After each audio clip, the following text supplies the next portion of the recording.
Dope ਦੀਆਂ ਰਿਪੋਰਟਾਂ ਜਿਹੜੀਆਂ ਉਹ ਜਾਲੀ ਬਣ ਰਹੀਆਂ। ਸਰ ਮੈਂ ਤੁਹਾਨੂੰ ਦੱਸਾਂ, ਮੈਂ ਸ਼ਾਇਦ 2019 ਤੋਂ ਲਗਾਤਾਰ ਪੂਰੇ ਪੰਜਾਬ 'ਚ ਮੈਂ ਹੀਗਾ ਜਿਹੜਾ ਬੋਲ ਰਿਹਾ ਸੀ ਵੀ ਜਿਹੜਾ ਡੋਪ ਟੈਸਟ ਦੀਆਂ ਬਹੁਤ ਜ਼ਿਆਦਾ ਫੇਕ ਰਿਪੋਰਟਸ ਬਣ ਰਹੀਆਂ। ਵਿਦਆਊਟ ਐਡਮਿਨਿਸਟ੍ਰੇਟਿਵ ਇਨਵੋਲਵਮੈਂਟ ਕਦੀ ਇਹ ਦੋ ਨੰਬਰ ਦੇ ਕੰਮ ਨਹੀਂ ਹੋ ਸਕਦੇ ਆ। ਸੋ ਗਵਰਨਮੈਂਟ ਨੂੰ ਚਾਹੀਦਾ, ਹੁਣ ਤੁਸੀਂ ਦੇਖੋ ਜੇ ਇਹਦੇ ਨਸ਼ੇੜੀਆਂ ਦੇ ਹਥਿਆਰ ਜਾਣਗੇ, ਇਲੈਕਸ਼ਨ ਦਾ ਪੀਰੀਅਡ ਆਉਣ ਵਾਲਾ, ਲੋਕਾਂ ਨੇ ਬਾਹਰ ਆਉਣਾ, ਗੋਲੀਆਂ ਚਲਾਉਣੀਆਂ, ਕ੍ਰਾਈਮ ਵੱਧਦਾ ਜਾਂਦਾ ਪਿਆ। ਉਹ ਕੁਝ ਲੋਕਾਂ ਨੇ ਕੀ ਕੀਤਾ ਕਿ ਉਹ ਜਾਲੀ ਹਸਪਤਾਲ ਦੀਆਂ ਸਟੈਂਪਾਂ ਬਣਾ ਕੇ ਜਾਲੀ ਸਰਟੀਫਿਕੇਟ ਕ੍ਰੀਏਟ ਕਰਕੇ ਤੇ ਉਹ ਕੰਸੈਸ਼ਨ ਰੇਲਵੇ ਤੋਂ ਲਿੱਤੀਆਂ ਸੀਗੀਆਂ। ਵੀ ਮੈਂ ਸਾਰੀ ਚੀਜ਼ ਨੂੰ ਜਿਹੜਾ ਵੈਰੀਫਾਈ ਕਰਾਊਂਗਾ, ਅਗਰ ਜੇ ਉਹਨਾਂ ਨੇ ਆਪਣੀ ਕੋਈ ਕਾਰਵਾਈ ਕਰਨ ਵਾਸਤੇ ਕਿਹਾ ਤਾਂ ਕਿਉਂ ਨਹੀਂ ਕਾਰਵਾਈ ਹੋਈ, ਔਰ ਜੇ ਕਿਸੇ ਆਫੀਸਰ ਦੀ ਇਹਦੇ ਥੱਲੇ ਅਣਗਹਿਲੀ ਪਾਈ ਤਾਂ ਉੱਤੇ ਵੀ ਕਾਰਵਾਈ ਕਰਾਂਗੇ। ਔਰ ਅਸੀਂ ਪੂਰੀ ਸਖਤੀ ਕਰਾਂਗੇ, ਕਿਸੇ ਬੰਦੇ ਨੇ ਵੀ ਕੋਈ ਲਾਇਸੈਂਸ ਹਥਿਆਰੀ ਲਾਇਸੈਂਸ ਬਣਾਉਣਾ ਆ ਤਾਂ ਉਹ ਪੂਰਾ ਜੋ गवर्नमेंट की गाइडलाइन उसके मुताबिक ही होगा। D4 न्यूज़ देख रहे तमाम दोस्तों को दीपक भंडारी का नमस्कार। अमृतसर में एक ऐसा गिरोह सक्रिय है जो सरकारी जाली दस्तावेज बना रहा है। हम ये ऐसे ही नहीं कह रहे, ये देखिए हमारे पास कुछ ऐसे दस्तावेज लगे हैं। ये रेलवे की तरफ से सिविल अस्पताल के अधिकारियों को एक पत्र लिखा गया है जिसमें कुछ सर्टिफिकेट अटैच हैं। ये देख सकते हैं आप, वो ये सर्टिफिकेट हैं। ये इन सर्टिफिकेटों की वेरिफिकेशन करवाने के लिए यहाँ पर भेजा गया है कि ये हैंडीकैप्ड हैं कि नहीं। आपको ये बता दें कि ये हैंडीकैप्ड सर्टिफिकेट हैं और ये पूरी एक फाइल है ये हमारे पास। ये तमाम, अगर ये आखिरकार रेलवे के अधिकारियों को इसकी ज़रूरत क्यों पड़ी, हम बात करेंगे सिविल अस्पताल के जो अधिकारी हैं उनके साथ भी। हम आपको बता दें, पहले भी सिविल अस्पताल में ऐसे कई मामले सामने आ चुके हैं कि यहाँ से दस्तावेज जारी नहीं होता, लोग जाली सर्टिफिकेट अपने आप बना रहे हैं। कई बार इस मामले को उजागर भी किया गया। हम आपको ये भी बता दें कि ये जो रेलवे के ये जो खास तौर पर हैंडीकैप सर्टिफिकेट बनाए जाते हैं, जो अधिक तौर पर जो ज़्यादा हैंडीकैप्ड होता है रेलवे में उसको कंसेशन तो मिलता है और कई बार उसके साथ एक अटेंडेंट जो है वो फ्री यात्रा कर सकता है। ऐसी सुविधा भारत सरकार की ओर से दी गई है और यहाँ पर पंजाब सरकार की ओर से एक ऐसी व्यवस्था की गई थी, किसी भी व्यक्ति को हथियार का लाइसेंस, असला लाइसेंस जारी किए जाने से पहले उसका डोप टेस्ट करवाया जाएगा। लेकिन डोप टेस्ट की रिपोर्टें भी जाली बनने लगी हैं। हमारे साथ हैं एम्प्लॉइज़ वेलफेयर एसोसिएशन के सिविल अस्पताल के अध्यक्ष और लेबॉर्ट्री टेक्नीशियन के जो इंचार्ज हैं यहाँ पर, राजेश शर्मा। उनसे बात करते हैं क्योंकि इन्होंने ये मामला पकड़ा था और इन्होंने ही अधिकारियों के ध्यान में भी लाया था कि किस तरह लोग जाली डोप के दस्तावेज तैयार करवा रहे हैं, जबकि जो कि इनकी ओर से इशू ही नहीं होते। अहम बात यह है, खुलासा होने के बाद भी कार्रवाई कोई नहीं होती है। शर्मा जी नमस्कार। नमस्कार जी, नमस्कार। शर्मा जी थोड़ा दसना क्या थोड़ा खेल है, ਤੁਹਾਨੂੰ किस तरह पता चलता है भी ये डोप ਦੀਆਂ ਰਿਪੋਰਟਾਂ ਜਿਹੜੀਆਂ ਉਹ ਜਾਲੀ ਬਣ ਰਹੀਆਂ? ਸਰ ਮੈਂ ਤੁਹਾਨੂੰ ਦੱਸਾਂ, ਮੈਂ ਸ਼ਾਇਦ 2019 ਤੋਂ ਲਗਾਤਾਰ ਪੂਰੇ ਪੰਜਾਬ 'ਚ ਮੈਂ ਹੀਗਾ ਜਿਹੜਾ ਬੋਲ ਰਿਹਾ ਸੀ ਵੀ ਜਿਹੜਾ ਡੋਪ ਟੈਸਟ ਦੀਆਂ ਬਹੁਤ ਜ਼ਿਆਦਾ ਫੇਕ ਰਿਪੋਰਟਸ ਬਣ ਰਹੀਆਂ।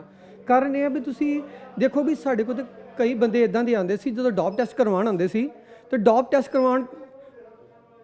ਕਰਵਾਉਣ ਆਉਂਦੇ ਸੀ, ਇਵਨ ਕਿ ਡੋਪ ਟੈਸਟ ਇਹਨਾਂ ਟਰਨ ਹੁੰਦੇ ਸੀ, ਬਾਹਰ ਜਾ ਕੇ ਸੋ ਜਾਂਦੇ ਸੀ, ਨਸ਼ੇ 'ਚ ਇੰਨੇ ਆਦੀ ਹੁੰਦੇ ਸੀ। ਉਹ ਕਈ ਕਹਿੰਦੇ ਸੀ ਜੀ ਸਾਨੂੰ ਕਿੰਨੀ ਵਾਰੀ ਮੌਕਾ ਮਿਲੇਗਾ ਡੋਪ ਟੈਸਟ ਕਰਵਾਉਣ ਦਾ, ਯਾਨੀ ਉਹ ਖੁਦ ਐਡਮਿਟ ਵੀ ਤੇ ਕਨਫੈਸ ਵੀ ਕਰਦੇ ਸੀ ਅਸੀਂ ਐਡਿਕਟਡ ਆ। ਉਹ ਬੰਦੇ ਦੇਖੋ ਉਸ ਤੋਂ ਬਾਅਦ ਕਦੀ ਉਹ ਟੈਸਟ ਕਰਵਾਉਣ ਨਹੀਂ ਆਏ। ਉਹ ਮੈਨੂੰ ਬਾਅਦ 'ਚ ਪਤਾ ਲੱਗਾ ਜੀ ਉਹ ਬੰਦਿਆਂ ਦਾ ਜਿਹੜਾ ਦਾ ਇੱਕ ਆਪਣਾ ਜਿਹੜੀ ਰੀਨਿਊ ਦੀ ਫਾਈਲ ਸੀ ਉਹ ਪ੍ਰੋਸੈਸ ਹੋ ਗਈ। ਇਟ ਮੀਨਸ ਉਹਨਾਂ ਦਾ ਕਿਸੇ ਨੇ ਬਣਾਇਆ। ਹੁਣ ਸਾਡੇ ਕੋਲ ਸ਼ਾਇਦ ਤੁਸੀਂ ਦੇਖੋ ਵੀ 15 ਪਤਾ ਨਹੀਂ 20 ਇਹੋ ਜਿਹੇ ਕੇਸਿਸ ਆਏ ਜਿਹੜੇ ਫੇਕ ਰਿਪੋਰਟ ਸੀ। ਇੱਕ ਤੇ ਪੁਲਿਸ ਦਾ ਇੰਪਲਾਈ ਵੀ ਸੀ ਜਿਹਨੇ ਉਹਨੇ ਫੇਕ ਰਿਪੋਰਟ ਬਣਾਈ ਸੀ। ਅਸੀਂ ਮੰਨ ਲੈਂਦੇ ਚਲੋ ਠੀਕ ਹੈ, ਹੋ ਸਕਦਾ ਕੋਈ ਇਨੋਸੈਂਟ ਬੰਦਾ ਵੀ ਇਹ ਲੋਕਾਂ ਦੇ ਟਰੈਪ ਵਿੱਚ ਆ ਗਿਆ ਵਾ, ਪਰ ਇਹ ਕਿਹੜਾ ਬਲਾਈਂਡ ਮਰਡਰ ਹੈ? ਤੁਹਾਡੇ ਕੋਲ ਵਿਕਟਿਮ ਤੁਹਾਡੇ ਸਾਹਮਣੇ ਹੈ, ਅਕਿਊਜ਼ਡ ਤੁਹਾਡੇ ਸਾਹਮਣੇ ਹੈ, ਤੁਸੀਂ ਬਲਾਈਂਡ ਮਰਡਰ ਤਾਂ ਹੈ ਨਹੀਂ। ਤੁਸੀਂ ਬੰਦੇ ਕੋਲ ਪੁੱਛੋ ਤੂੰ ਕਿਹਦੇ ਕੋਲ ਰਿਪੋਰਟ ਬਣਾਈ, ਉਹ ਜਿਹਨੇ ਰਿਪੋਰਟ ਬਣਾਈ ਉਹਨੇ ਕਿਹਦੇ ਕੋਲ ਸਟੈਂਪਸ ਲਿੱਤੀਆਂ, ਤਦੇ ਕਿੰਗ ਪਿਨ ਪਕੜਿਆ ਜਾਏਗਾ ਨਾ। ਅੱਜ ਦੀ ਡੇਟ 'ਤੇ ਤੁਸੀਂ ਦੇਖ ਲਓ ਵੀ ਘੱਟੋ ਘੱਟ ਮੈਂ 8 ਜਾਂ 10 ਕੰਪਲੇਂਟ ਬਾਈ ਨੇਮ ਕੀਤੀਆਂ ਹੋਈਆਂ ਔਰ ਮੇਰਾ ਤਾਂ ਕਿਸੇ ਨਾਲ ਕੋਈ ਪਰਸਨਲ ਰਿਵੈਂਜ ਹੈ ਨਹੀਂ ਆ। ਔਰ ਦੇਖੋ ਅੱਜ ਤੱਕ ਕੋਈ ਵੀ ਨੈਕਸਸ ਨਹੀਂ ਜੇ ਟੁੱਟਿਆ। ਜੇ ਤੁਸੀਂ ਆਪਣੀ ਪੂਰੀ ਡਾਟਾਸ ਦੀ ਗੱਲ ਕਰੋ ਤੇ ਮੈਂ ਦੇਖਦਾ ਵੀ ਅਸੀਂ ਸਾਡੇ ਤਾਂ ਸਿਵਲ ਹਸਪੀਟਲ ਅਪ੍ਰੈਲ 2018 ਤੋਂ ਡੋਪ ਟੈਸਟ ਸ਼ੁਰੂ ਹੋਏ ਸੀ ਔਰ ਕਈ ਤਾਂ ਇਹੋ ਜਿਹੇ ਬੰਦੇ ਆ ਵੀ ਜਿਨ੍ਹਾਂ ਦਾ ਹੁਣ ਦੂਸਰੀ ਵਾਰ ਵੀ ਰੀਨਿਊ ਹੁਣ ਆ ਗਿਆ ਵਾ, ਉਹਨਾਂ ਦਾ ਮਤਲਬ ਟੈਨਰ ਜਿਹੜਾ ਪੀਰੀਅਡ ਜਿਹੜਾ ਕੰਪਲੀਟ ਹੋ ਗਿਆ ਰੀਨਿਊ ਵਾਸਤੇ। ਸੋ ਮੇਰੇ ਹਿਸਾਬ ਨਾਲ ਘੱਟੋ ਘੱਟ 50,000 ਦੇ ਕੋਲ ਜਿਹੜੀ ਹੈ ਫਾਈਲ ਪ੍ਰੋਸੈਸ 'ਚ ਪੈ ਗਈ ਹੋਣੀ ਔਰ ਮੈਨੂੰ ਤਾਂ ਹਾਰਡਲੀ 15 ਜਾਂ 20,000 ਜਿਹੜੇ ਆ ਟੈਸਟ ਹੋਏ ਹੋਣੇ ਆ। ਮਤਲਬ ਇੱਥੋਂ ਹੀ ਡਾਟਾ ਬੜਾ ਮਿਸਮੈਚ ਕਰਦਾ ਵਾ। ਸੋ ਵਿਦਆਊਟ ਇਨਵੋਲਵਮੈਂਟ ਇਹ ਕਦੀ ਇਹ ਕੰਮ ਨਹੀਂ ਹੁੰਦੇ। ਸ਼ਰਮਾ ਜੀ, ਕਦੀ ਜਿਵੇਂ ਤੁਸੀਂ ਸਾਹਮਣੇ ਵੀ ਲਿਆਂਦਾ ਅਧਿਕਾਰੀਆਂ ਦੇ ਸਾਹਮਣੇ ਵੀ ਇਸ ਤਰ੍ਹਾਂ ਇਹ ਜਾਲੀ ਰਿਪੋਰਟਾਂ ਬਣਾ ਰਹੇ ਲੋਕ ਆਪਣੇ ਆਪ ਤਿਆਰ ਜਾਂ ਇੱਕ ਪੂਰਾ ਨੈਕਸਸ ਚੱਲ ਰਿਹਾ ਹੈ, ਇਹਦਾ ਪਰਦਾਫਾਸ਼ ਹੋਣਾ ਚਾਹੀਦਾ ਵੀ ਕਦੀ ਕੋਈ ਤੁਸੀਂ ਸ਼ਿਕਾਇਤਾਂ ਵੀ ਕੀਤੀਆਂ ਤੇ ਕੋਈ ਐਕਸ਼ਨ ਨਹੀਂ ਹੁੰਦਾ ਇਹਦੇ ਤੇ? ਸਰ ਤੁਹਾਨੂੰ ਮੈਂ ਸ਼ਿਕਾਇਤ ਦੀ ਗੱਲ ਦੱਸਾਂ, ਮੈਂ 3 ਕੰਪਲੇਂਟ ਇੱਥੇ ਰਾਮਬਾਗ ਥਾਣੇ ਦਿੱਤੀਆਂ, 2 ਕੰਪਲੇਂਟ ਮੈਂ ਕਮਿਸ਼ਨਰ ਦਫ਼ਤਰ ਦਿੱਤੀਆਂ ਸੀ, ਆਪਣਾ ਡੀਸੀਪੀ ਦਫ਼ਤਰ। ਤੁਸੀਂ ਕੰਪਲੇਂਟ ਦੀ ਗੱਲ ਕਰ ਦੋ, ਈਵਨ ਕਿ ਇੱਕ ਮੈਂ ਬੰਦਾ ਪਕੜਿਆ, ਉਹ ਉੱਥੇ ਐਂਟਰੀ ਕਰਾ ਕੇ ਦੂਸਰਾ ਬੰਦਾ ਅੰਦਰ ਪਕੜ ਗਿਆ ਸੀ। ਮੈਂ ਉਹਦੀ ਬਾਈ ਨੇਮ ਉਹਦੀ ਰਿਪੋਰਟਸ ਲੈ ਕੇ ਉੱਥੇ ਉਹਨਾਂ ਨੇ ਮੈਨੂੰ ਡਾਇਰੀ ਨੰਬਰ ਨਹੀਂ ਦਿੱਤਾ, ਉਹ ਬੰਦਾ ਕਿੱਥੇ ਹੈ, ਕੀ ਹੋਇਆ, ਕੁਝ ਨਹੀਂ ਪਤਾ। ਔਰ ਮੈਂ ਇੱਕ ਗੱਲ ਜ਼ਰੂਰ ਕਹੀ ਜਾਂਦਾ ਵੀ ਜਿਹੜਾ ਵਿਸਲ ਬਲੋਅਰ ਹੁੰਦਾ ਨਾ, ਉਹ ਸਭ ਤੋਂ ਪਹਿਲੇ ਹੀ ਉਹ ਬੰਦਾ ਜਿਹੜਾ ਵਾ ਟਰੈਪ ਹੁੰਦਾ ਵਾ, ਉਹ ਸੋਚਦਾ ਵੀ ਇਹ ਬੰਦਾ ਜ਼ਿਆਦਾ ਬੋਲ ਰਿਹਾ, ਪਤਾ ਨਹੀਂ ਕੀ ਗੱਲ ਆ। ਔਰ ਤੁਸੀਂ ਦੇਖੋ, ਅਸੀਂ ਜਦੋਂ ਵੀ ਕੋਈ ਰਿਪੋਰਟਸ ਦੇ ਕੇ ਆਪਣਾ ਬੰਦੀਆਂ ਸਾਡੀਆਂ ਰਿਪੋਰਟਸ, ਉਹਦੀ ਇੱਕ ਅਸੀਂ ਅਲੱਗ-ਅਲੱਗ ਬਣਾ ਕੇ ਦਿੰਦੇ, ਕਮਿਸ਼ਨਰ ਦਫ਼ਤਰ ਰਿਪੋਰਟ ਤੇ ਡੀਸੀ ਦਫ਼ਤਰ ਰਿਪੋਰਟ। ਉਹ ਜਦੋਂ ਅਸੀਂ ਮਤਲਬ ਸਾਡੇ ਨੰਬਰ ਹੀ ਫਿਕਸ ਹੁੰਦੇ ਆ ਵੀ ਸਾਡੀ ਇਹ ਰਿਪੋਰਟਸ ਗਈਆਂ, ਈਵਨ ਉਹ ਦੇਣ ਦੇ ਬਾਵਜੂਦ ਉਹਨਾਂ ਦੀ ਫਾਈਲਾਂ ਦੇ ਵਿੱਚ ਫੇਕ ਰਿਪੋਰਟਸ ਲੱਗੀਆਂ ਹੁੰਦੀਆਂ। ਵਿਦਆਊਟ ਐਡਮਿਨਿਸਟ੍ਰੇਟਿਵ ਇਨਵੋਲਵਮੈਂਟ ਕਦੀ ਇਹ 2 ਨੰਬਰ ਦੇ ਕੰਮ ਨਹੀਂ ਹੋ ਸਕਦੇ ਆ। ਸੋ ਗਵਰਨਮੈਂਟ ਨੂੰ ਚਾਹੀਦਾ, ਹੁਣ ਤੁਸੀਂ ਦੇਖੋ ਜੇ ਇਹਦੇ ਨਸ਼ੇੜੀਆਂ ਦੇ ਹੱਥ ਹਥਿਆਰ ਜਾਣਗੇ, ਇਲੈਕਸ਼ਨ ਦਾ ਪੀਰੀਅਡ ਆਉਣ ਵਾਲਾ, ਲੋਕਾਂ ਨੇ ਬਾਹਰ ਆਉਣਾ, ਗੋਲੀਆਂ ਚਲਾਉਣੀਆਂ, ਕ੍ਰਾਈਮ ਵੱਧਦਾ ਜਾਂਦਾ ਪਿਆ। ਮਤਲਬ ਸ਼ਰਮਾ ਜੀ, ਜਿਵੇਂ ਮੁੱਖ ਮੰਤਰੀ ਕੈਪਟਨ ਅਮਰਿੰਦਰ ਸਿੰਘ ਵੱਲੋਂ ਇਹ ਅਭਿਆਨ ਚਲਾਇਆ ਗਿਆ ਸੀਗਾ ਵੀ ਨਸ਼ੇੜੀਆਂ ਦੇ ਹੱਥ ਹਥਿਆਰ ਨਹੀਂ ਹੋਣੇ ਚਾਹੀਦੇ, ਪਰ ਇਹ ਜਾਲੀ ਰਿਪੋਰਟਾਂ ਬਣਾ ਇਹ ਲਈ ਜਾਂਦੇ, ਇਹਦਾ ਮਤਲਬ ਇਹ ਹੈ ਵੀ ਉਹ ਪਰਪਸ ਤਾਂ ਡਿਫੀਟ ਹੋ ਗਿਆ। ਸਰ ਪਰਪਸ ਡਿਫੀਟ ਵੀ ਹੋ ਗਿਆ, ਦੂਸਰਾ ਦੇਖੋ ਵੀ ਰੈਵਨਿਊ ਦਾ ਕਿੰਨਾ ਲਾਸ ਹੋਇਆ, ਰੈਵਨਿਊ ਦਾ ਵੀ ਬਹੁਤ ਸੋਲਿਡ ਲਾਸ ਹੋਇਆ ਨਾ। ਦੇਖੋ ਇਹਦੇ ਗਵਰਨਮੈਂਟ ਨੂੰ ਵੀ ਚਾਹੀਦਾ ਸੀ ਅਸੀਂ ਐਟਲੀਸਟ, ਜਿੱਦਾਂ ਤੁਸੀਂ ਅੱਜ ਹੈਂਡੀਕੈਪ ਸਰਟੀਫਿਕੇਟਸ ਦੀ ਗੱਲ ਕਰ ਰਹੇ ਹੋ, ਜੇ ਸਰਕਾਰ ਨੇ ਆਨਲਾਈਨ ਸਿਸਟਮ ਹੋਵੇ ਤੇ ਫੇਕ ਕੰਮ ਚੱਲੇ ਹੀ ਨਾ। ਸਰਕਾਰ ਨੇ ਕਿਤੇ ਲੂਪ ਹੋਲ ਰੱਖੇ ਨਾ ਜਿਹਦੇ ਕਾਰਨ ਇਹ ਜਿਹੜਾ ਕੰਮ ਹੋ ਰਿਹਾ। ਤੁਸੀਂ ਦੇਖੋ ਸਾਡੀ ਵੈਕਸੀਨੇਸ਼ਨ ਚੱਲੀ, ਜੇ ਵੈਕਸੀਨੇਸ਼ਨ ਦੀ ਡਰਾਈਵ ਚੱਲੀ ਆ, ਉਹਦੇ ਉੱਤੇ ਵੀ ਮੈਸੇਜ ਆ ਜਾਂਦਾ ਵੀ ਤੁਹਾਨੂੰ 1 ਵੈਕਸੀਨ ਲੱਗੀ ਆ। ਕੀ ਸਾਡੇ ਡੋਪ ਟੈਸਟ ਜਾਂ ਇਹ ਚੀਜ਼ਾਂ ਆਨਲਾਈਨ ਨਹੀਂ ਕਰ ਸਕਦੇ ਵੀ ਉਸੇ ਵੇਲੇ ਕਰਨ ਤੁਹਾਨੂੰ ਪਤਾ ਲੱਗ ਜੇ? ਇਟ ਮੀਨਸ ਕਿਤੇ ਨਾ ਕਿਤੇ ਉਹਨਾਂ ਜਿਹੜੀ ਹੈ ਨਾ ਮਨਸ਼ਾ ਠੀਕ ਨਹੀਂ ਗਈ। ਤੁਸੀਂ ਵੀ ਸ਼ਰਮਾ ਜੀ ਮਤਲਬ ਇਹ ਜਾਰੀ ਰੱਖੋਗੇ, ਕਿਉਂਕਿ ਹੁੰਦਾ ਕੁਝ ਨਹੀਂ, ਆਮ ਤੌਰ ਤੇ ਤੁਸੀਂ ਸ਼ਿਕਾਇਤਾਂ ਵੀ ਕਰਦੇ ਹੋ, ਜਾਣਾ ਵੀ ਪੈਂਦਾ, ਆਪਣਾ ਟਾਈਮ ਵੀ ਖਰਾਬ ਕਰਦੇ ਹੋ, ਫਿਰ ਤੁਸੀਂ ਆਪਣੇ ਵੱਲੋਂ ਜਾਰੀ ਰੱਖੋਗੇ, ਪ੍ਰਯਾਸ ਲੜਾਈ ਜਾਰੀ ਰਹੇਗੀ? ਕਿਤੇ ਨਾ ਕਿਤੇ ਮੇਰੀ ਗਟ ਫੀਲਿੰਗ ਕਹਿੰਦੀ ਹੈ ਵੀ ਵਿਦਆਊਟ ਪੋਲੀਟੀਕਲ ਇਨਵੋਲਵਮੈਂਟ ਜਾਂ ਵਿਦਆਊਟ ਪਰਸਨਲ ਇੰਟਰਸਟ ਜੇ ਮਤਲਬ ਤੁਸੀਂ ਕੋਈ ਕੰਪਲੇਂਟ ਕਰਦੇ ਹੋ ਤਾਂ ਉਸ ਚੀਜ਼ ਦਾ ਕੋਈ ਵੈਲਿਊ ਨਹੀਂ ਹੈ। ਤੁਸੀਂ ਦੇਖੋ ਵੀ ਜਿੰਨੇ ਵੀ ਟਰੈਪ ਲੱਗਦੇ ਜਾਂ ਕੋਈ ਬੰਦਾ ਫੜਿਆ ਜਾਂਦਾ ਵਾ, ਉਹਦੇ ਪਿੱਛੇ ਕਿਸੇ ਨਾ ਕਿਸੇ ਬੰਦੇ ਦਾ ਹੱਥ ਹੁੰਦਾ ਵਾ, ਸਪੋਰਟ ਕਰਦੇ ਆ ਤੇ ਤਦ ਉਹ ਨੈਕਸਸ ਟੁੱਟਦਾ। ਜੇ ਇੱਕ ਇਕੱਲਾ ਬੰਦਾ ਬੋਲੇਗਾ ਤੇ ਉਹ ਚੀਜ਼ ਉੱਥੇ ਦੱਬੀ ਰਹਿ ਜਾਂਦੀ ਹੈ। ਇਹੀ ਤੇ ਸਭ ਤੋਂ ਵੱਡਾ ਸਾਡੇ ਇਸ ਕੰਟਰੀ ਦਾ ਲਾਸ ਹੈਗਾ, ਸਭ ਤੋਂ ਵੱਡਾ, ਵੀ ਜੇ ਕੋਈ ਬੰਦਾ ਸੱਚ ਬੋਲਦਾ ਵਾ ਉਹਦੀ ਗੱਲ ਨੂੰ ਇਗਨੋਰ ਕੀਤਾ ਜਾਂਦਾ ਵਾ। ਸ਼ਰਮਾ ਜੀ, ਜਿਵੇਂ ਹੁਣ ਦੇਖੋ ਰੇਲਵੇ ਦੇ ਕੁਝ ਸਰਟੀਫਿਕੇਟ ਹੈ ਜਿਹੜੇ ਪਾਏ ਗਏ, ਐਸਐਮਓ ਸਾਹਿਬ ਨੇ ਕਿਹਾ ਵੀ ਸਾਡੇ ਦਫ਼ਤਰੋਂ ਇਹ ਬਣੇ ਨਹੀਂ, ਇਸ ਤਰ੍ਹਾਂ ਦੇ ਹੋਰ ਸਰਟੀਫਿਕੇਟ ਵੀ ਕੋਈ ਐਸੇ ਜਿਹੜਾ ਮਤਲਬ ਲੋਕ ਚਲਾਈ ਜਾ ਰਹੇ ਆਪਣਾ ਕੰਮ? ਸਰ ਲੋਕ ਚਲਾ ਰਹੇ ਕਿਉਂਕਿ ਲੱਗਦਾ ਤੇ ਹੋਊਗਾ ਨਾ। ਦੇਖੋ ਮਤਲਬ ਕੋਈ ਬੰਦਾ ਉਹਨੂੰ ਜਿਹੜਾ ਟੀਟੀ ਆ ਉਹਨੂੰ ਲੱਗ ਰਿਹਾ ਵੀ ਬੰਦਾ ਤਾਂ ਫਿਜ਼ੀਕਲੀ ਬਿਲਕੁਲ ਫਿੱਟ ਹੈਗਾ, ਜਿਹਨੇ 50% ਹੈਂਡੀਕੈਪ ਦਾ ਸਰਟੀਫਿਕੇਟ ਬਣਾਇਆ ਵਾ, ਐਟਲੀਸਟ ਉਹ ਜਿਹੜਾ ਪਤਾ ਤਾਂ ਲੱਗ ਜਾਏਗਾ ਵੀ ਬੰਦਾ ਮਤਲਬ ਨਾਰਮਲ ਹੈ ਕਿ ਅਬਨॉर्मल ਹੈ, ਤਦ ਉਹਨੂੰ ਸ਼ੱਕ ਹੋਇਆ ਤਾਂ ਉਹਨਾਂ ਨੇ ਸਰਟੀਫਿਕੇਟ ਰੱਖਿਆ। ਇਸ ਤੋਂ ਇਲਾਵਾ ਕਿੰਨੇ ਬੰਦੇ ਹੋਣਗੇ पता ही नहीं। देखिए, इनका कहना है कि बार बार शिकायतें करने के बावजूद भी होता कुछ नहीं है। पहले तो कोई शिकायत करने आगे नहीं आता, क्योंकि हर बंदा कहता है कि इसमें मेरा क्या फ़ायदा है, क्योंकि जो बंदे शिकायत करते हैं आमतौर पर देखा गया है कि लोग जो जिनकी शिकायत होती है वो उसी के दुश्मन बन जाते हैं। बात करेंगे अब सिविल अस्पताल के सीनियर मेडिकल अधिकारी डॉक्टर चंद्रमोहन के साथ, उनका क्या कहना है। हमारे साथ हैं डॉक्टर चंद्रमोहन, सिविल हॉस्पिटल के जो सीनियर मेडिकल अधिकारी। डॉक्टर साहब, जी रेलवे वालों तो एक इंक्वायरी आई है, ਉਹ ਸਾਰਾ ਕਿਆ ਸੀ ਤੇ ਕਿਉਂ ਜ਼ਰੂਰਤ ਸਮਝੀ ਇਹਨਾਂ ਦੀ ਕਰਵਾਉਣ ਦੀ ਇਨਕੁਆਇਰੀ? ਦੇਖੋ ਰੇਲਵੇ 'ਚੋਂ ਨਾ ਹੈਂਡੀਕੈਪ ਜਿਹੜੇ ਪਰਸਨ ਉਹਨਾਂ ਨੂੰ ਸਰਟਨ ਕੰਸੈਸ਼ਨ ਮਿਲਦੀਆਂ ਉਹਨਾਂ ਦੇ ਅਟੈਂਡੈਂਟ ਨੂੰ, ਤੇ ਉਹਨਾਂ ਨੂੰ ਡਿਫਰੈਂਟ ਕਲਾਸਿਸ 'ਚ ਜਿਹੜੇ ਹੈਂਡੀਕੈਪ ਪਰਸਨ ਆਪਣੇ ਆਪ ਟਰੈਵਲ ਕਰਨ 'ਚ ਅਸਮਰਥ ਹੁੰਦੇ ਆ, ਉਹਨਾਂ ਨੂੰ ਰੇਲਵੇ ਵੱਲੋਂ ਕੰਸੈਸ਼ਨ ਦਿੱਤੀਆਂ ਜਾਂਦੀਆਂ ਟਿਕਟ 'ਚ। ਉਹਨਾਂ ਨੂੰ ਇੱਕ ਅਟੈਂਡੈਂਟ ਵੀ ਮੇਰੇ ਹਿਸਾਬ ਨਾਲ ਅਲਾਊਡ ਹੈਗਾ। ਉਹ ਕੁਝ ਲੋਕਾਂ ਨੇ ਕੀ ਕੀਤਾ ਕਿ ਉਹ ਜਾਲੀ ਹਸਪਤਾਲ ਦੀਆਂ ਸਟੈਂਪਾਂ ਬਣਾ ਕੇ ਜਾਲੀ ਸਰਟੀਫਿਕੇਟ ਕ੍ਰੀਏਟ ਕਰਕੇ ਤੇ ਉਹ ਕੰਸੈਸ਼ਨ ਰੇਲਵੇ ਤੋਂ ਲਿੱਤੀਆਂ ਸੀਗੀਆਂ। ਤੇ ਉਹ ਰੇਲਵੇ ਅਧਿਕਾਰੀਆਂ ਨੂੰ ਸ਼ੱਕ ਪਿਆ ਵੀ ਇਹ ਬਾਰ-ਬਾਰ ਇੱਕੋ ਹੀ ਬੰਦੇ ਜਾਂ ਇੱਕੋ ਹੀ ਸਾਈਨ ਜਾਂ ਇੱਕੋ ਹੀ ਮੋਹਰ ਸਟੈਂਪ ਲੱਗ ਰਹੀ ਹੈ, ਵੀ ਇਹਨਾਂ ਨੂੰ ਵੈਰੀਫਾਈ ਕਰਾਇਆ ਜਾਏ। ਉਸ ਕਰਕੇ ਉਹਨਾਂ ਨੇ ਸਾਨੂੰ ਲੈਟਰ ਲਿਖੀ ਸੀ, ਨਾਲ ਉਹਨਾਂ ਨੇ ਜਿਹੜੇ ਸਰਟੀਫਿਕੇਟ ਉਹਨਾਂ ਨੇ ਜਿਨ੍ਹਾਂ ਨੇ ਕੰਸੈਸ਼ਨ ਲਿੱਤੀ ਹੋਣੀ ਉਹਨਾਂ ਨੇ ਨਾਲ ਅਟੈਚ ਕੀਤੇ ਸੀ, ਉਹਨਾਂ ਨੇ ਉਹਨਾਂ ਦੀਆਂ ਕਾਪੀਆਂ ਅਟੈਚ ਕਰਕੇ ਸਾਨੂੰ ਵੈਰੀਫਾਈ ਕਰਨ ਲਈ ਭੇਜੀਆਂ ਸੀਗੀਆਂ। ਉਹ ਅਸੀਂ ਵੈਰੀਫਾਈ ਕੀਤੀਆਂ ਤੇ ਉਹ ਸਾਡੇ ਹਸਪਤਾਲ ਵਿੱਚੋਂ ਇਸ਼ੂ ਨਹੀਂ ਹੋਏ ਸੀਗੇ ਸਰਟੀਫਿਕੇਟ ਇਹੀ ਸਰਟੀਫਿਕੇਟ ਨੇ ਜਿਹੜੇ ਇਸ਼ੂ ਹੋਏ ਸੀਗੇ ਜਿਹੜੇ? ਹਾਂਜੀ, ਇਹ ਜਿਹਦੀ ਇਨਕੁਆਇਰੀ ਕਰਾਉਣ ਭੇਜਿਆ ਉਹਨਾਂ ਨੇ। ਇਹ ਸਰਟੀਫਿਕੇਟ ਰੇਲਵੇ ਵੱਲੋਂ ਭੇਜੇ ਗਏ ਵੀ ਇਹਨਾਂ ਨੂੰ ਵੈਰੀਫਾਈ ਕੀਤਾ ਜਾਏ, ਤੇ ਅਸੀਂ ਉਹਨਾਂ ਨੂੰ ਲਿਖਤਾ ਵਾ ਵੀ ਇਹ ਵੈਰੀਫਾਈ ਕਰਨ ਤੋਂ ਬਾਅਦ ਅਸੀਂ ਉਹਨਾਂ ਨੂੰ ਲਿਖਤਾ ਵੀ ਇਹ ਸਾਡੇ ਹਸਪਤਾਲ ਤੋਂ ਇਸ਼ੂ ਨਹੀਂ ਹੋਏ, ਨਾ ਹੀ ਸਾਡੇ ਕੋਲ ਡਾਕਟਰ ਇਹੋ ਜਿਹੇ ਇਸ ਨਾਂ ਦੇ ਹੈਗੇ। ਅੱਛਾ, ਇਸ ਜਿਸ ਨਾਮ ਜਿਹੜੇ ਡਾਕਟਰ ਨੇ ਇਹ ਇਸ਼ੂ ਕੀਤੇ ਨੇ ਉਹ ਆਪਣੇ ਕੋਲ ਡਾਕਟਰ ਹੀ ਨਹੀਂ ਗਏ। ਹਾਂਜੀ ਹਾਂਜੀ, ਡਾਕਟਰ ਵੀ ਨਹੀਂ ਹੈਗੇ, ਸਟੈਂਪ ਵੀ ਨਹੀਂ ਹੈਗੀ, ਕਿਉਂਕਿ ਅਸੀਂ ਹੁਣ ਜਿਹੜੀ ਬੜੀ ਦੇਰ ਤੋਂ ਬਾਈ ਨੇਮ ਸਟੈਂਪ ਲੱਗਦੀ ਹੈ ਡਾਕਟਰ ਦੀ, ਉਹਨਾਂ ਦੇ ਉੱਦਾਂ ਦਾ ਰਜਿਸਟ੍ਰੇਸ਼ਨ ਨੰਬਰ ਲਿਖਿਆ ਹੁੰਦਾ, PMC ਰਜਿਸਟ੍ਰੇਸ਼ਨ ਨੰਬਰ ਲਿਖਿਆ ਹੁੰਦਾ, ਔਰ ਬਾਈ ਨੇਮ ਸਟੈਂਪ ਉਹਨਾਂ ਦੀ ਲੱਗਦੀ ਹੈ, ਔਰ ਵੈਰੀਫਾਈ ਹੋ ਕੇ ਜਾਂਦੇ ਆ ਐਸਐਮਓ ਆਫਿਸ ਤੋਂ। ਇਹ ਡਾਕਟਰ ਸਾਹਿਬ ਕਿੰਨੇ % ਇਹਨਾਂ ਨੇ ਹੈਂਡੀਕੈਪ ਦੇ ਬਣਾਏ ਹੋਏ ਆਪਣੇ ਸਰਟੀਫਿਕੇਟ ਸਾਰੇ? ਇਹ ਅਪਰੋਕਸੀਮੇਟਲੀ 6 ਬੰਦੇ ਹੈਗੇ ਆ ਜੀ ਇਹਨਾਂ ਨੇ, ਜਿਨ੍ਹਾਂ ਨੇ ਇਹ ਸਰਟੀਫਿਕੇਟ ਜਿਨ੍ਹਾਂ ਦੇ ਆਏ ਆ, ਉਹਨਾਂ ਨੇ 2-3 ਵਾਰ ਲਿੱਤੇ ਹੋਣੇ ਕੰਸੈਸ਼ਨ। ਕਿੰਨੀ % ਇਹਨਾਂ ਨੇ ਬਣਾਈ ਹੈ ਆਪਣੀ ਜਿਹੜਾ ਸਰਟੀਫਿਕੇਟ ਹੈਂਡੀਕੈਪ ਦਾ ਸਰਟੀਫਿਕੇਟ ਬਣਾਇਆ, ਕਿੰਨੇ % ਸ਼ੋ ਕੀਤੀ ਇਹਨਾਂ ਨੇ? ਜਿਹੜੇ ਔਰਥੋਪੈਡਿਕਲੀ ਹੈਂਡੀਕੈਪ ਹੁੰਦੀ ਉਹਨਾਂ ਨੂੰ 50% ਤੋਂ ਉੱਪਰ ਕੰਸੈਸ਼ਨ ਮਿਲਦੀ ਹੈ, ਜਿਹੜੇ ਬਲਾਈਂਡ ਹੁੰਦੇ ਉਹਨਾਂ ਨੂੰ 100% ਵਾਲਿਆਂ ਨੂੰ ਮਿਲਦੀ ਹੈ। ਠੀਕ ਹੈ, ਉਹ ਤੇ ਡਾਕਟਰ ਤੁਹਾਡੇ ਵੱਲੋਂ ਲਿਖਤਾ ਗਿਆ ਹੁਣ ਰੇਲਵੇ ਵਾਲਿਆਂ ਨੂੰ ਵੀ ਇਹ ਸਾਡੇ ਵੱਲੋਂ ਇਸ਼ੂ ਨਹੀਂ ਹੋਏ ਹੋਏ? ਹਾਂਜੀ ਹਾਂਜੀ, ਵੈਰੀਫਾਈ ਕਰਤਾ ਸੀ ਵੀ ਸਾਡੇ ਵੱਲੋਂ ਇਸ਼ੂ ਨਹੀਂ ਹੋਏ ਹੋਏ। ਤੇ ਡਾਕਟਰ ਸਾਹਿਬ ਇੱਕ ਕੋਈ ਵਾਰੀ ਡੋਪ ਦਾ ਵੀ ਬੜਾ ਸਾਹਮਣੇ ਆਇਆ ਜੀ, ਤੁਹਾਡੇ ਵੱਲੋਂ ਡੋਪ ਇਸ ਕਰਕੇ ਕੀਤਾ ਗਿਆ ਸੀ ਕਿ ਤਾਂ ਕਿ ਨਸ਼ੇੜੀਆਂ ਦੇ ਹੱਥ 'ਚ ਅਸਲਾ ਨਾ ਹੋਵੇ, ਪਰ ਇੰਜ ਦੇਖਣ ਚਾਹੇ ਵੀ ਰਿਪੋਰਟਾਂ ਵੀ ਜਾਲੀ ਬਣ ਰਹੀਆਂ, ਕੁਝ ਤੁਹਾਡੇ ਵੀ ਨੋਟਿਸ ਚਾਹੀਏ ਇਦਾਂ ਦੀਆਂ ਗੱਲਾਂ? ਹਾਂਜੀ, ਉਹ ਕਈ ਵਾਰੀ ਤੇ ਕਮਿਸ਼ਨਰੇਟ ਤੋਂ ਹੀ ਆਉਂਦੀਆਂ ਸਾਡੇ ਕੋਲ ਵੈਰੀਫਾਈ ਕਰਨ ਲੱਗੀਆਂ, ਉਹ ਵੀ ਨੌਲੇਜ 'ਚ ਲਿਆਂਦੀਆਂ, ਅਸੀਂ ਉਹਨਾਂ ਨੂੰ ਲਿਖਤਾ ਜਿਹੜੇ ਸਾਡੇ ਕੋਲ ਇਸ਼ੂ ਨਹੀਂ ਹੋਏ ਸੀਗੇ ਜਾਂ ਝੂਠੇ ਸਰਟੀਫਿਕੇਟ ਸੀ ਉਹ ਲਿਖ ਦਿੱਤਾ ਸੀਗਾ। ਉਹ ਵੀ ਬਾਰ-ਬਾਰ ਇੱਕ ਹੈਗਾ ਵੀ ਬਾਰ-ਬਾਰ ਸਾਡੇ ਕੋਲ ਸਰਟੀਫਿਕੇਟ ਉਹ ਵੀ ਭੇਜਦੇ ਆ ਵੀ ਜਿਹਨਾਂ ਉਹਨਾਂ ਨੂੰ ਸ਼ੱਕ ਪੈਂਦਾ ਵੀ ਇਹ ਜਿਹੜੇ ਸਰਟੀਫਿਕੇਟ ਇੱਥੋਂ ਇਸ਼ੂ ਹੋਏ ਕਿ ਨਹੀਂ ਹੋਏ, ਉਹ ਵੀ ਧਿਆਨ 'ਚ ਆਇਆ ਵੀ ਉਹ ਵੀ ਕਈ ਜਾਲੀ ਸਰਟੀਫਿਕੇਟ ਬਣਾ ਕੇ ਆਪਣੇ ਜਿਹੜਾ ਇਹਨਾਂ ਦਾ ਲਾਇਸੈਂਸ ਉਹਨੂੰ ਰੀਨਿਊ ਕਰਨ ਦੀ ਕੋਸ਼ਿਸ਼ ਕਰਦੇ ਆ। ਅੱਛਾ ਡਾਕਟਰ ਸਾਹਿਬ, ਜਦੋਂ ਤੁਹਾਡੇ ਵੱਲੋਂ ਦੱਸਤਾ ਜਾਂਦਾ ਅਥਾਰਟੀਜ਼ ਨੂੰ ਵੀ ਇਸ ਤਰ੍ਹਾਂ ਹੋ ਰਿਹਾ, ਵੀ ਅਥਾਰਟੀਜ਼ ਫਿਰ ਇਹਦੇ ਤੇ ਐਕਸ਼ਨ ਨਹੀਂ ਲੈਂਦੀਆਂ ਕੋਈ? ਦੇਖੋ, ਸਾਡਾ ਤੇ ਇਹੋ ਹੀ ਹੈਗਾ ਵੀ ਅਸੀਂ ਵੈਰੀਫਾਈ ਕਰਨਾ ਵੀ ਸਾਡੇ ਕੋਈ ਇਸ਼ੂ ਨਹੀਂ ਹੋਈ। ਬਾਕੀ ਜਿੱਥੋਂ ਤੱਕ ਡੋਪ ਟੈਸਟ ਦਾ ਹੈਗਾ ਉਹ ਤੇ ਕਮਿਸ਼ਨਰੇਟ ਪੁਲਿਸ ਕਮਿਸ਼ਨਰ ਨੂੰ ਇਨਫੋਰਮ ਕਰ ਦਿੰਦੇ ਆ, ਕਿਉਂਕਿ ਉਹੀ ਲਾ ਇਨਫੋਰਸਿੰਗ ਏਜੰਸੀ ਉਹਨਾਂ ਨੇ ਲੈਣਾ ਵਾ ਤੇ ਐਕਸ਼ਨ। ਤੇ ਬਾਕੀ ਜਿਹੜੀ ਰੇਲਵੇ ਅਥਾਰਟੀਜ਼ ਉਹਨਾਂ ਨੂੰ ਵੀ ਅਸੀਂ ਇਨਫੋਰਮ ਕਰਤਾ ਵੀ ਇਹ ਸਾਡੇ ਕੋਲ नहीं इशू हुए सर्टिफिकेट।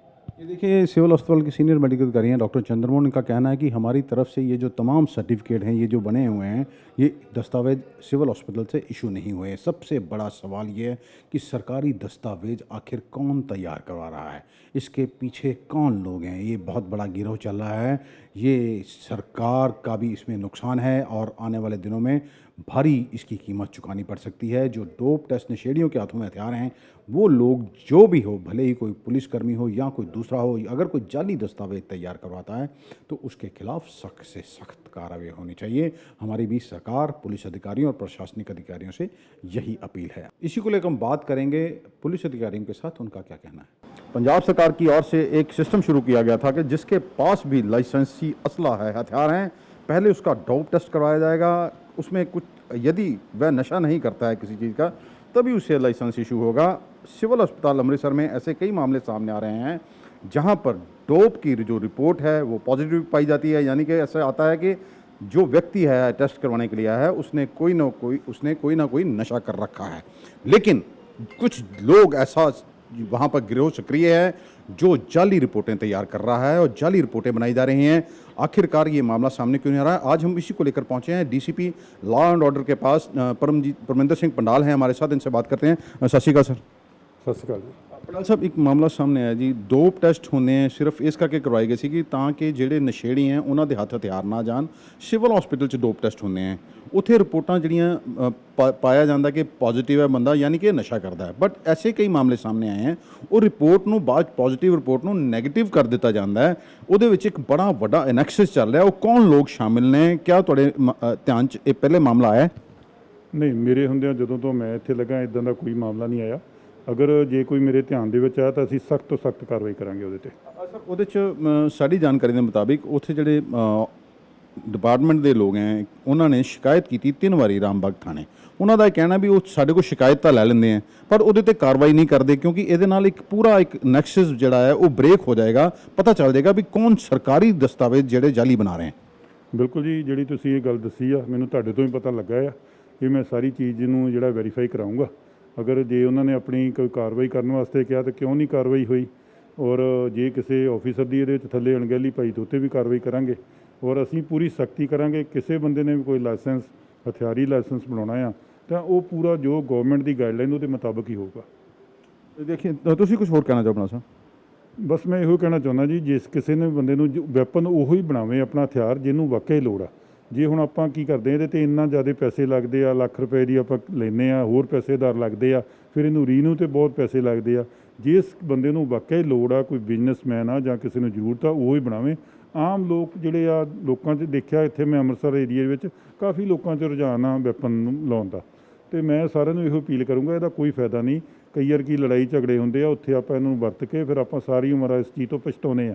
ਅਤੇ ਮੇਰੇ ਹਿਸਾਬ ਦੇ ਨਾਲ ਇਹ ਬਹੁਤ ਘੱਟ, ਜਿਹਨੂੰ ਜ਼ਰੂਰਤਮੰਦ ਆ ਉਹੀ ਬਣਾਉਣ, ਬਾਕੀ ਜ਼ਿਆਦਾ ਇਸ ਚੀਜ਼ ਦਾ ਨਾ ਅੰਗਰੇਜ਼ ਕਰਨ। ਮਤਲਬ ਸਾਹਿਬ क्या ਤੁਹਾਨੂੰ ਲੱਗਦਾ ਕਿ ਵੈਪਨ ਰੱਖਣਾ ਇੱਕ ਸਟੇਟਸ ਸਿੰਬਲ ਬਣਦਾ ਜਾ ਰਿਹਾ ਸੋਸਾਇਟੀ 'ਚ? ਇਸ ਏਰੀਏ ਵਿੱਚ ਕੁਛ ਜ਼ਿਆਦਾ ਆ, ਬਾਕੀ ਜ਼ਿਲ੍ਹਿਆਂ ਦੇ ਵਿੱਚ ਇਸ ਚੀਜ਼ ਨੂੰ ਥੋੜ੍ਹਾ ਜਿਹਾ ਘੱਟ ਵਾ, ਪਰ ਇੱਧਰ ਲੋਕ ਥੋੜ੍ਹਾ ਜਿਹਾ ਜ਼ਿਆਦਾ ਬਣਾ ਕੇ ਰੱਖਦੇ ਆ।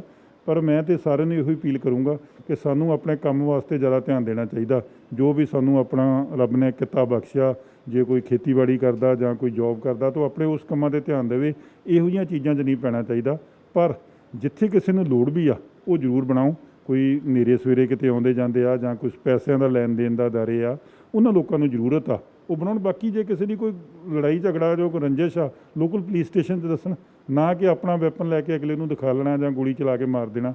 ਆ ਦੇਖੋ ਤੁਸੀਂ, ਮੈਂ ਦੱਸਣਾ ਚਾਹੁੰਦਾ ਕਿ ਹੁਣ ਥੋੜ੍ਹੇ ਦਿਨਾਂ ਦੇ ਵਿੱਚ ਪਿਛਲੇ 2-4 ਦਿਨ 'ਚ ਬਟਾਲੇ ਇੱਕ ਹੀ ਪਰਿਵਾਰ ਦੇ 4 ਜੀ ਮਾਰਤੇ।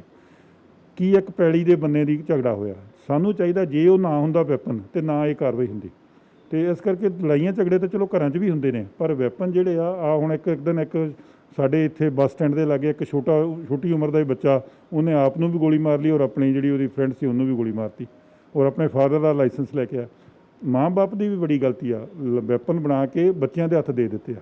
ਇਸ ਕਰਕੇ ਮੈਂ ਸਾਰਿਆਂ ਨੂੰ ਇਹੋ ਅਪੀਲ ਕਰੂੰਗਾ ਕਿ ਆਪਾਂ ਇਹਦੇ 'ਤੇ ਜਿਹੜਾ ਆ ਜ਼ਿਆਦਾ ਰੁਝਾਨ ਨਾ ਦਈਏ, ਔਰ ਇਹ ਵੈਪਨ ਜਿਹੜੇ ਘੱਟ ਤੋਂ ਘੱਟ ਜਿਨ੍ਹਾਂ ਨੂੰ ਜ਼ਰੂਰਤ ਆ ਉਹੀ ਰੱਖੀਏ। ਆਪਣਾ ਸਾਹਿਬ ਇੱਕ ਤੁਹਾਡੇ ਨੋਟਿਸ 'ਚ ਮੈਂ ਹੋਰ ਮਾਮਲਾ ਲੈਣਾ ਚਾਹੁੰਦਾ, ਕਿਉਂਕਿ ਗੱਲ ਚੱਲੀ ਜਾਲੀ ਦਸਤਾਵੇਜ਼ਾਂ ਦੀ। ਸਿਵਲ ਹਸਪੀਟਲ ਇਸ ਤਰ੍ਹਾਂ ਇੱਕ ਮਾਮਲਾ ਆਇਆ ਹੈ, ਕੁਝ ਲੋਕਾਂ ਦੀ ਵੈਰੀਫਿਕੇਸ਼ਨ ਹੋਣ ਵਾਸਤੇ ਆਉਂਦੀ ਹੈ ਵੀ ਇਹਨਾਂ ਨੇ ਸਰਟੀਫਿਕੇਟ ਠੀਕ ਹੈ ਜਾਂ ਨਹੀਂ ਠੀਕ। 6 ਸਰਟੀਫਿਕੇਟ ਭੇਜੇ ਸੀ ਰੇਲਵੇ ਵੱਲੋਂ, ਉਹਨਾਂ ਨੇ ਜੋ ਆਪਣੀ ਰਿਪੋਰਟ ਬਣਾ ਕੇ ਭੇਜੀ, ਉਹਨਾਂ ਨੇ ਕਹਿਤਾ ਵੀ ਇਹ ਸਿਵਲ ਹਸਪੀਟਲ ਵੱਲੋਂ ਇਹ ਸਰਟੀਫਿਕੇਟ ਬਣਾ ਕੇ ਨਹੀਂ ਦਿੱਤੇ ਗਏ। ਵੀ ਇਸ ਤਰ੍ਹਾਂ ਦੇ ਲੋਕਾਂ ਦੇ ਉੱਪਰ ਵੀ ਜਿਹੜਾ ਜੋ ਜਾਲੀ ਸਰਕਾਰੀ ਦਸਤਾਵੇਜ਼ ਜਿਹੜੇ ਬਣਾ ਰਹੇ ਉਹਨਾਂ ਦੇ ਉੱਪਰ ਸਰ ਅੰਕਲੋਂ ਕਿਆ ਪ੍ਰयास ਕੀਤੇ ਜਾਣਗੇ? ਦੇਖੋ, ਜੇ ਹਸਪੀਟਲ ਨੇ ਬਣਾਏ ਆ ਜਾਂ ਉਹਨਾਂ ਨੇ ਕਿਤੇ ਜਾਲੀ ਬਣਾਏ ਆ, ਰੇਲਵੇ ਡਿਪਾਰਟਮੈਂਟ ਦੇ ਹੈਗੇ ਆ, ਸਾਡੇ ਧਿਆਨ ਦੇ ਵਿੱਚ ਇਹੋ ਜਿਹੀ ਕੋਈ ਗੱਲ ਨਹੀਂ। ਅਗਰ ਕੋਈ ਸਾਡੇ ਧਿਆਨ ਦੇ ਵਿੱਚ ਕੋਈ ਗੱਲ ਆਊਗੀ ਤਾਂ ਅਸੀਂ ਜੋ ਉਹਦੇ 'ਤੇ ਕਾਰਵਾਈ ਬਣਦੀ ਉਹ ਜ਼रूर करेंगे। धन्यवाद हमारे साथ बात करने के लिए। थे डीसीपी भंडाल, इनका कहना है कि उनके पास अभी तक तो कोई ऐसा मामला सामने नहीं आया है कि डोप टेस्ट किसी कोई रिपोर्ट जाली बनाई गई हो। अब इनका ये कहना है कि यदि सिविल हॉस्पिटल की ओर से थाना रामबाग में शिकायत की गई थी, उस पर कार्रवाई क्यों नहीं हुई, ये अधिकारियों से इसकी पूछताछ करेंगे और जो कोई भी दोषी पाया गया उसके खिलाफ कार्रवाई की जाएगी। इन्होंने बहुत अच्छी बात कही है कि लोगों को अब स्टेटस सिंबल के तौर पर हथियार नहीं रखना चाहिए, क्योंकि ये आपके लिए परेशानी का सबब बन सकते हैं। अमृतसर से D4 न्यूज़ के लिए दीपक भंडारी की खास रिपोर्ट।